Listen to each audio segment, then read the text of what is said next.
దేశం మొత్తం మీదున్న best gold sellers, best designs ఇప్పుడు హైదరాబాద్ లో pan India jewel show. Don't miss it. 10 రోజులైనా చిన్నారి జాహ్నవికి సంబంధించిన జాడ కనిపించలేదు. ఎన్డీఆర్ఎఫ్ బృందాలు, ఎస్డీఆర్ఎఫ్ బృందాలు, పోలీసులు, అలాగే హనుమాన్ టీం ఏదైతే వన్యప్రాణుల సంరక్షణ కోసం ఏర్పాటు చేసినటువంటి టీం ఏదైతే ఉందో ఆ టీం అందరూ కూడా వందల మంది వెతుకుతూ ఉన్నారు. తోట మొత్తం వెతుకుతూ ఉన్నారు, కొండ ప్రాంతం వెతుకుతూ ఉన్నారు. 10 రోజులైంది కానీ కనీసం సమాచారం ఇప్పటి వరకు ఆ పాపకు సంబంధించి లేదు. ఇంకొక ముఖ్యమైనటువంటి విషయం ఏంటంటే పోలీసులు ఇప్పుడు తమ ఆశలన్నీ కూడా కుక్క మీద పెట్టుకుంటే కుక్క చనిపోయింది. కనీసం కుక్క ఆ చనిపోయినటువంటి కుక్కకు సంబంధించిన పోస్ట్ మార్టం రిపోర్ట్ అయినా ఏమైనా క్లూ ఇస్తుందా అన్న దాంట్లో భాగంగా పోలీసులు ఉన్నారు. ఎందుకంటే చనిపోయినటువంటి కుక్కకు సంబంధించి ఆ కుక్కకి గాయాలయ్యాయి. తల మీద ఒక గాయమైంది, అలాగే కాళ్ళ మీద గాయాలయ్యాయి.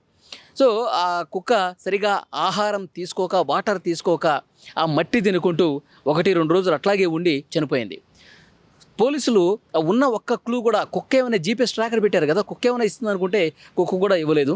సో ఇప్పుడు ఈ పోస్ట్ మార్టం చనిపోయిన కుక్క అయినా, బతికున్నప్పుడు ఎలాగో మనకు ఆధారం లభించలేదు, చనిపోయిన తర్వాత వచ్చేటువంటి పోస్ట్ మార్టం రిపోర్ట్లోనైనా మనకేమైనా క్లూ ఇస్తుందా అని పోలీసులు వేచి చూస్తూ ఉన్నారు. 1-2 రోజుల్లో పోస్ట్ మార్టంకి సంబంధించిన రిపోర్టు కూడా వస్తుంది. చనిపోయిన తర్వాత ఆ కుక్కని వెటర్నరీ డాక్టర్స్ సమక్షంలో శాంపిల్స్ సేకరించారు. ఆ శాంపిల్స్ నమూనాలన్నింటినీ మొత్తం ఆ కుక్క శరీర భాగంలో నుంచి దాదాపు ఒక 5-6 చోట్ల శాంపిల్స్ అన్నీ కూడా సేకరించి ఆ శాంపిల్స్ని విశాఖపట్నంలోని ఫోరెన్సిక్ ల్యాబ్కు పంపించారు. సో ఆ రిపోర్టు వచ్చిన తర్వాత మనకి ఖచ్చితంగా ఏదో ఒక సమాచారం ఇస్తుంది. కుక్క చనిపోయిన తర్వాత అయినా పాప జాడకు సంబంధించిన ఇన్ఫర్మేషన్ అందిస్తుందని చెప్పి పోలీసులు ఒక నమ్మకాన్ని పెట్టుకున్నారు. ఎందుకంటే కుక్కకి తల మీద గాయమైందండి, తల మీద గాయమైంది, కాళ్ళ మీద గాయాలైనాయి. సో అందుకనే ఆ రోజు తోటలోకి వదిలేటప్పుడు కూడా వెటర్నరీ డాక్టర్స్ ఆధ్వర్యంలో దానికి చికిత్స చేశారు. పెయిన్ కిల్లర్స్, నొప్పిని భరించేటువంటి పెయిన్ కిల్లర్స్ ఇంజెక్షన్ ఇచ్చారు. అలాగే ఎనర్జీ కోసం కొన్ని ఇంజెక్షన్స్ ఇచ్చారు. ఇంజెక్షన్స్ ఇచ్చి దాన్ని తోటలోకి వదిలిపెట్టారు. కానీ తోట లోపలికి పోలేదు, జాహ్నవి ఎక్కడుందో అక్కడికి పోలేదు. ఆ కుక్క అక్కడక్కడే ఆ సరౌండింగ్స్లోనే తిరుగుతూ ఇంటి దగ్గరే అరుస్తూ ఆ కుక్క అనేది అలాగే ఉండిపోయింది. పోలీసులకి ఆధారం దొరకలేదు, కుక్క చనిపోయింది. అయితే ఈ పోస్ట్ మార్టం రిపోర్టు ఎందుకని వెయిట్ చేస్తూ ఉన్నారంటే, ఇప్పుడు ఈ కుక్కకి తల మీద గాయం ఎందుకైంది? అంతకుముందు పాప కనిపించకముందు 6వ తారీఖు శనివారం రోజు తప్పిపోయింది కదా, అప్పటి వరకు కుక్క బాగానే ఉంది, కుక్కకి ఎలాంటి గాయం లేవు. ఎప్పుడైతే ఆ పాప అడవిలో నడుచుకుంటూ పోయి మిస్ అయిపోయిందో అప్పుడు కుక్క కూడా మిస్ అయిపోయింది. అంటే ఆ కుక్క మంగళవారం రోజు వచ్చింది, శనివారం మిస్ అయిపోయింది కుక్క, ఆదివారం, సోమవారం, మంగళవారం, అంటే 3 రోజులకి తిరిగి వచ్చింది, గాయాలతో వచ్చింది. అంటే పోలీసులు వ్యక్తం చేస్తున్న అనుమానం ఏంటంటే, ఒకవేళ ఆ పాప మీద జంతువులు ఏమైనా దాడి చేసేటప్పుడు ఆ పాపను కాపాడటం కోసం కుక్క పెరుగులాడి ఉంటుంది, ఆ జంతువు మీద పోరాటం చేసి ఉంటుంది, అందుకే దాని తల మీద కాళ్ళ మీద గాయాలు అయి ఉంటాయి అని సమాచారం కొంత వాళ్ళకి అనుమానం ఉంది. ఒకవేళ జంతువు దాడి చేసిందా, లేకపోతే కనుక విషసర్పాలు ఏమైనా ఉన్నాయా, విషసర్పాల దాడిలో కుక్కేమన్నటువంటి గాయపడిందా, ఇవన్నీ కూడా పోస్ట్ మార్టం రిపోర్ట్లో బయటకు వచ్చే అవకాశం ఉంది. ఎందుకంటే ఇప్పుడు శాంపిల్స్ తీసుకున్నారు కదా, ఆ శాంపిల్స్ని బట్టి కుక్క లోపల, శరీరం లోపల ఏమైనా విషం లాంటిది ఏమైనా ఉంటే ఏసిది సర్పానికి సంబంధించి అని చెప్పి పోస్ట్ మార్టం రిపోర్ట్లో బయటపడే అవకాశం ఉంది. తల మీద కాళ్ళ మీద గాయాలని కదా, నిజంగా ఈ పలానా జంతువు దాడి, ఇది పులి దాడి, లేదంటే కనుక ఇది ఒక అడవి పంది దాడి అని ఇలా కూడా పోస్ట్ మార్టం రిపోర్ట్లో బయటకు వచ్చే అవకాశం ఉంది.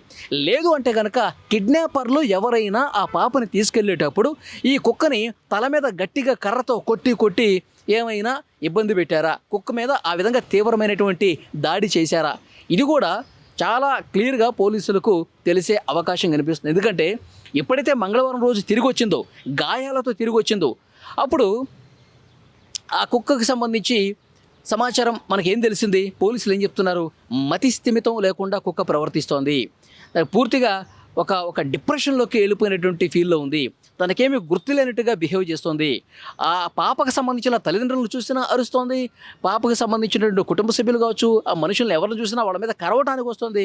పాప తల్లిని కూడా అంతకుముందు చాలా అన్యోన్యంగా, విశ్వాసంగా ఉండేటువంటి కుక్క ఎప్పుడైతే పాప మిస్ అయిపోయిన తర్వాత ఇంటికి వచ్చిందో అప్పుడు రకరకాలుగా తేడాగా బిహేవ్ చేస్తోంది, మతిస్థితం లేనట్టుగా, మైండ్ పోయినట్టుగా బిహేవ్ చేస్తుంది. అంటే ఆ కుక్క తల మీద కిడ్నాపర్లు ఎవరైనా బలంగా కొట్టి, తల మీద కొట్టి దాని మైండ్ పోయే విధంగా ఏమన్నా దాడి చేశారా, అందుకే గాయాలు ఉన్నాయా, అందుకే ఇట్లా ప్రవర్తిస్తోందా సో అనే అనుమానాలు కూడా ఉన్నాయి. ఒకటి జంతువుల దాడి, ఆ దాడిలో కుక్క గాయాలయ్యాయి. రెండు విషసర్పాలు, ఏమైనా విషసర్పం పెద్ద కొండ చిలువ లాంటిది ఏమన్నా కుక్క మీద దాడి చేసి అది దాని మీద ఏమన్నా విషం జరిగి దాని లోపలికి విషం వెళ్ళి ఈ విధంగా కుక్క ఏమైనా చనిపోయిందా. ఇక మూడోది కిడ్నాపర్లు తల మీద కుక్క తల మీద గట్టిగా కొట్టి దాన్ని మైండిపోయేటట్టు చేసి దాడి చేశారా. సో ఇవన్నీ అనుమానాలు అనమాట. ఇవి ఏవైనా సరే పోస్ట్ మార్టం రిపోర్ట్లో బయటపడే అవకాశం ఉంది.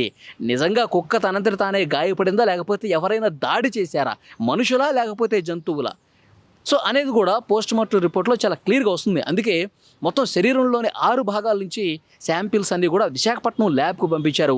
1-2 రోజుల్లో ఆ ల్యాబ్ రిపోర్ట్ కూడా వస్తుంది. వచ్చిన తర్వాత నిజంగా అసలు ఏం జరిగిందన్నది కూడా పూర్తిగా క్లారిటీ వచ్చే అవకాశం అయితే కనిపిస్తుంది. కానీ చాలా బాధ కలిగించే విషయం ఏంటంటే 10 రోజులు అవుతుందండి. పాపం పాప నిజంగా ఎవరన్నా ఎత్తుకుపోయి అంటే నిజంగా బతికుంటే అంతకంటే సంతోషించే వాళ్ళు ఎవరు ఉండరు. తెలుగు రాష్ట్రాల్లో ప్రజలందరూ కూడా ఆ పాప బతకాలి, ఆ పాప ఏమీ కాకూడదు, ఆ పాప మళ్ళీ ప్రాణాలతో తిరిగి రావాలి, తల్లిదండ్రుల చెంతకు చేరాలని చెప్పి చాలామంది కోరుకుంటున్నారు.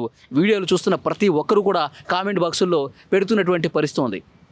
ఇంకొక ముఖ్యమైనటువంటి విషయం ఏంటంటే పోలీసులు చాలా సీరియస్గా తీసుకున్నారండి, ఒక సవాల్గా తీసుకున్నారు. 10 రోజులైనప్పటికీ ఒక్క చిన్న ఆధారం కూడా లభించలేదు అంటే పోలీసులకు నిజంగా వాళ్ళు పనిచేస్తున్నటువంటి దానికి సంబంధించి ఎన్నో సవాళ్ళు ఎదురవుతూ ఉన్నాయి. పోలీసులు కనిపెట్టలేకపోతున్నారు, ఇన్ని రోజులు అవుతుంది అనే విమర్శ కూడా వస్తుంది. అందుకని దానికి పూర్తిగా చెక్ పెట్టాలంటే నిజాలు వెలుగులోకి రావాలి, అది కూడా త్వరగా వెలుగులోకి రావాలి. పోస్ట్ మార్టం రిపోర్ట్ అయినా వస్తే మనకి ఒక ఆధారం లభిస్తుందని చెప్పి పోలీసులు భావిస్తున్నారు. ఏం జరుగుతుందన్నది చూడాలి.